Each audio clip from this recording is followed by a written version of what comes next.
आता तुतारी कोणत्या तुतारीचा संबंध कशाशी यायला लागला आता.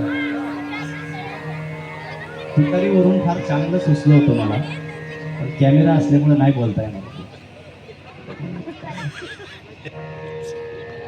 नाही तर ते त्यांनी कदाचित त्यांना जास्त कंटाळा आला.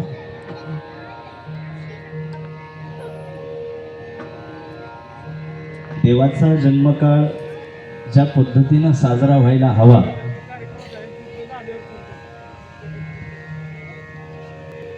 प्रत्येकाचा आनंद द्विगुणित व्हावा, आपल्या अंतःकरणात रेवणसिद्धनाथांची असणारी श्रद्धा ही परमोच्च शिखराला पोहोचावी, अशा पद्धतीचं एक सात्विक आणि मंगलमय वातावरण या ठिकाणी आज.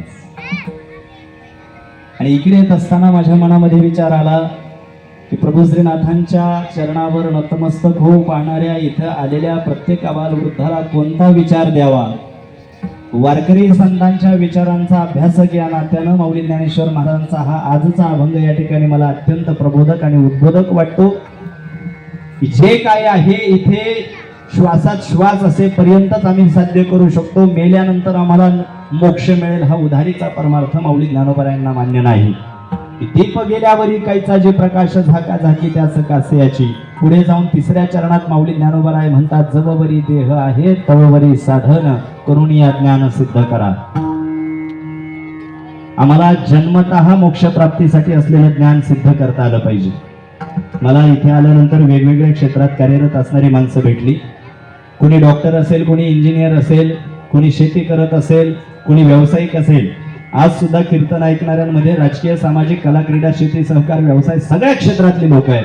परंतु एका गोष्टीचं उत्तर मी तुम्हाला देतोय, आम्ही विधिवत वाट्याला आलेल्या आमच्या कर्माच्या अनुषंगाने आयुष्य जगत असताना आपापल्या क्षेत्रातलं ज्ञान आपल्याला मिळालं असलं तरी सुद्धा ते ज्ञान इकडे मोक्षासाठी उपयुक्त नाही. मोक्षासाठी असणारं ज्ञान सिद्ध करा असं माऊली ज्ञानोबराय म्हणतात. जववरी देह आहे तववरी साधन करून या ज्ञान सिद्ध करा. आपापल्या क्षेत्रात असलेलं ज्ञान हे मोक्षासाठी उपयुक्त नाही. ग्रामीण भागातला एक दृष्टांत आठवतो महाराज मला.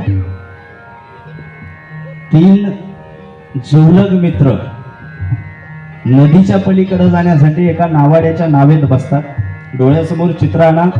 3 जण नावाड्याच्या नावेत बसल्यानंतर ही तिघही वेगवेगळ्या क्षेत्रातली होती. एक जण डॉक्टर होता, एक जण वकील होता आणि एक जण नेता होता. नावेत बसल्यानंतर त्या नावाड्याचा साधेपणा पाहून या तिघांनी सुद्धा त्याची मापं काढायला सुरुवात केली, जशी आपण पश्चिम महाराष्ट्रातली लोक काढतो. त्याचा साधेपणा बघून ह्या तिघांनी त्याची मापं काढायला सुरुवात केली. त्या नावाड्याला विचारायला सुरुवात केली. डॉक्टरांनी विचारलं, तुला गोळ्या औषधातलं काही कळतं का रे बाबा? तो म्हणला, नाही साहेब, मला त्या गोळ्या औषधातलं नाही जास्त काही कळत. डॉक्टर म्हणले, तुझं आयुष्य वाया जाणार. वकिलांनी सुद्धा उपहासात्मक बुद्धीनं त्या नावाड्याला विचारलं, तुला कायद्यातलं सुव्यवस्थेतलं काही कळतं का बाबा? कायदा सुव्यवस्था काही कळते का? नावाडी म्हणलं, नाही साहेब, त्याच्यातलं आपल्याला काही ज्ञान नाही. वकील म्हणला, तुझं आयुष्य वाया जाणार, तू असाच म्हणणार. नेते त्याला म्हणाले, तुला राजकारणातलं काही कळतं का? निवडणुका आल्यावर कोणत्या पक्षातून कोणत्या पक्षात जायचं हे तुला कळतं का? नावाडी म्हणला, मला त्यातलंही फारसं काही कळत नाही. नेते म्हणले, तू असाच वाया जाणार.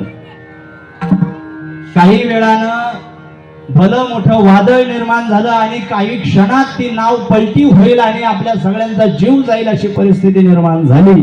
आणि वादळ आल्यानंतर नाव हलू लागल्यानंतर नावाड्यानं ती घटना विचारलं, तुम्हाला पोहता येतं का? तिघ म्हणले, आम्हाला पोहता येत नाही. नावाडी म्हणला, तुम्ही असेच मारणार. माझा दाखला हा जरी काल्पनिक असला आणि माझ्या बोलण्यातून सहज विनोद निर्मिती झाली असली तरी देखील सिद्धांत लक्षात घ्या. आपापल्या क्षेत्रामध्ये आपण मिळवलेलं ज्ञान हे चरितार्थासाठी, उदरनिर्वाहासाठी आम्हाला उपयुक्त ठरू शकतं, परंतु मोक्षासाठी ते ज्ञान उपयुक्त ठरणार नाही. आणि माऊली ज्ञानोबरायांनी तो अत्याधुनिक विचार आमच्या समोर मांडला की जववरी देह आहे तववरी साधन करून या ज्ञान सिद्ध करा.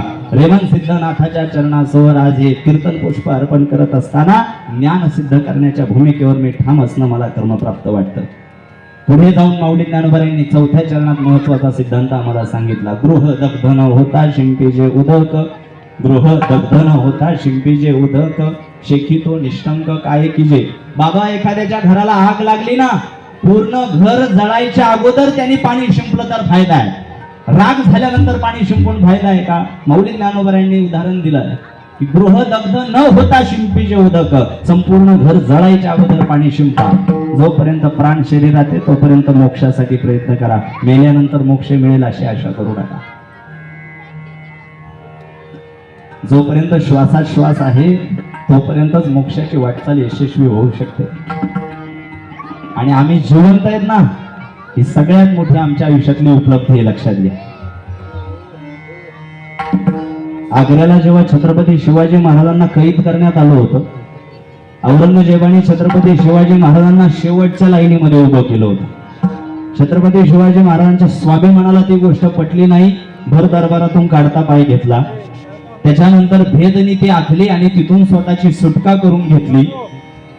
तिथून स्वतःची सुटका करून घेतल्यानंतर छत्रपती शिवाजी महाराजांनी स्वतःची सुटका करून घेतल्यानंतर पुढे 350 किल्ले परत मिळवले. किती?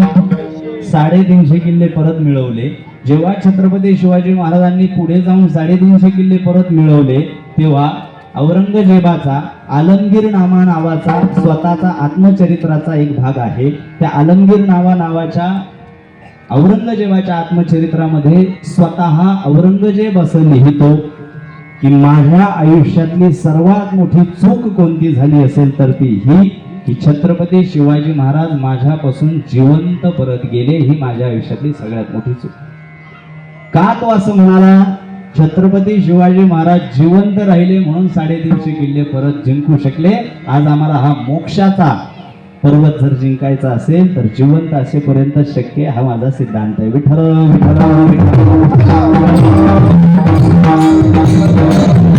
स्मृतिशील परमार्थाच्या जोरावर, आचरण शुद्ध परमार्थाच्या जोरावर आम्हाला मोक्ष मिळू शकतो. आणि तो आचरण शुद्ध परमार्थ आज रेणावी ग्रामस्थ जगतायत, याचं सुद्धा मला कौतुक आहे.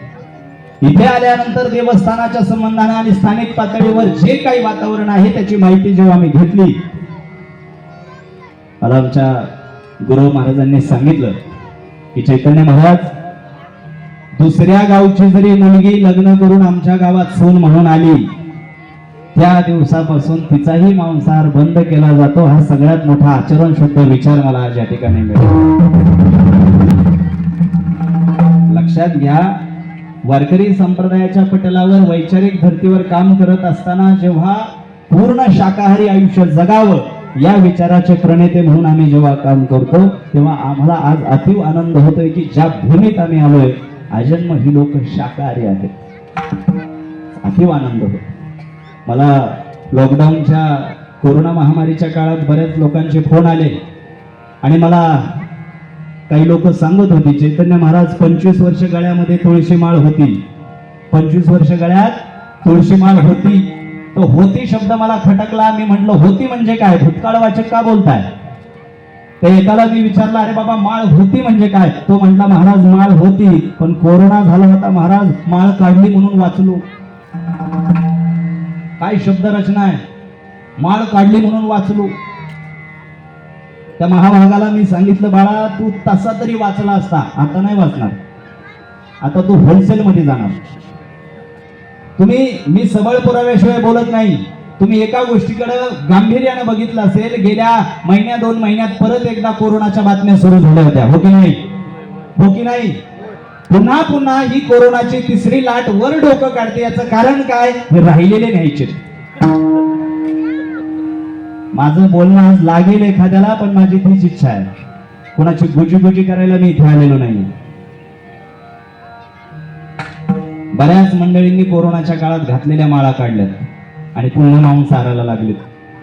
त्याच्याचा फोन आला होता, मी त्याला विचारलं, अरे बाबा माळ का काढावी लागली तुला? मला म्हटलं प्रोटीन कमी पडले होते. काय? बघा कारण मीमांसा कोणत्या दिशेला चालली, प्रोटीन कमी पडले होते. आता इथे बसलेल्या आबाल वृद्धांना माझा एक प्रश्न आहे, ज्यांच्या कानावर माझा आवाज स्पष्ट पोहोचतोय. या महाराजांपासून पूर्ण टाळकऱ्यांवर एक नजर टाका.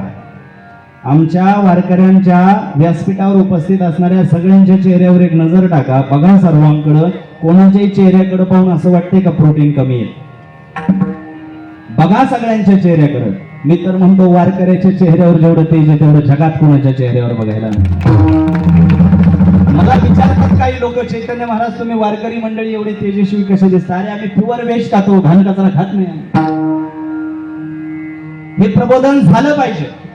येणाऱ्या काळामध्ये देवधर्माच्या नावाखाली मुख्या जीवांचा जीव घेणाऱ्या अवलादी जेव्हा त्यांच्या प्रवृत्तीला खत पाणी घालतात, तेव्हा त्या सगळ्या अवलादींना आणि त्या सगळ्या अपप्रवृत्तींना आजपासून छाती ठोकून चैतन्य महाराज सांगतील की रेणावी गावात येऊन बघा की देवधर्म कशा पद्धतीने साजरा करायचा असतो. की रेवण सिद्धनाथाचा जन्मकाळ साजरा करत असताना आज आमचा समग्र परिसर, आमचे समग्र ग्रामस्थ आजन्म शाकाहारी राहण्याचा पण त्या ठिकाणी करत असतील तर देवधर्माची याच्यापेक्षा वेगळी व्याख्या मला त्या ठिकाणी दिसत नाही. हे मी फार सामान्य पातळीवर बोलतोय. आज मला तुमच्या समोर फार मोठा ताकदीचा वेदांत आणि उपनिषद सांगण्याची गरज नाही. अहम ब्रह्मास्मी ब्रह्म सत्यम जगत मिथ्या हा वेदांत सांगून मला तुमचा वेळखाऊपणा त्या ठिकाणी साध्य करायचा नाही. इथे आल्यानंतर आमच्या अमूल्य किमतीचा जो वेळ आहे त्या वेळेचं सार्थक व्हावं, त्यासाठी एक कृतीशील विचार देण्याचा प्रामाणिक प्रयत्न मी करत होतो आणि म्हणून त्यासाठी उपयुक्त ठरणारा माऊली ज्ञानेश्वर महाराजांचा अभंग निवडला. त्याची पुन्हा एकदा उजळणी घेतो. इथे आल्यानंतर जर कोणाला असं वाटत असावं की मेल्यानंतर आम्हाला मोक्ष मिळेल, तो विचार माऊली ज्ञानोबा यांनी मोडीत काढला. मोक्ष मेल्यापाठी आम्हासी होईल, ऐशे जे म्हणतील अति मूर्ख. दीप गेल्यावरी कैचाची प्रकाश आणि झाका झाकी त्यास कासयाची. जववरी देह आहे तववरी साधन, करून या ज्ञान सिद्ध करा. जब हे सकळ सिद्ध आहे हात चालावया पाय. जोपर्यंत हे व्यवस्थित आहे तोपर्यंत सगळं करता येऊ शकतं. आज तरुण पिढीचं प्रतिनिधित्व करत असताना बरेच महाराष्ट्रभरातील युवक युवती त्यांच्या अडचणी सांगण्यासाठी मला फोन मेसेज करून माझ्याशी संवाद साधतात. वाईट वाटतं की आमची तरुण पिढी आता धैर्य शून्य होत चालली आहे. अचानक एखाद्या युवकाचा युवतीचा फोन येतो आणि म्हणतात चैतन्य महाराज आमचं नशीबच खराब म्हणून की काय आम्हाला यश मिळत नाही, आम्ही आमच्या कामामध्ये आयुष्यामध्ये यशस्वी होत नाही. आज तरुण पिढीचं प्रतिनिधित्व